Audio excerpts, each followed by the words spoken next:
Οι Έλληνες δεν είναι ξενοφοβικοί, αυτό το έχουμε αποδείξει. Ένα λεπτάκι, σε παρακαλώ.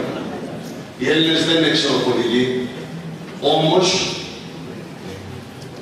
αυτό το κέντρο συγκέντρωσης ουσιαστικά φιλοξενίας μεταναστών προσφύγων στα Γενιτσά αλλά και οπουδήποτε στο νομό δεν μπορεί να γίνει.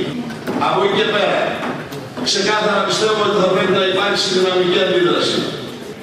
Πέρα από τη διαβούλευση, πέρα από τις συνεννοήσεις, πέρα από το ότι βουλευτές, περιφερειακή αυτοδιοίκηση και φυσικά η δημοτική αρχή μπροστά, θα πρέπει να υπάρξουν όλες οι απαιτούμενες παραστάσεις και ενέργειες, αλλά ταυτόχρονα θα πρέπει, πιστεύω, εάν ήμουν δήμαρχος θα το έκανα, να μπλοκάρω τον χώρο, ούτως ώστε να μην υπάρξει κάποιος συνδυασμός.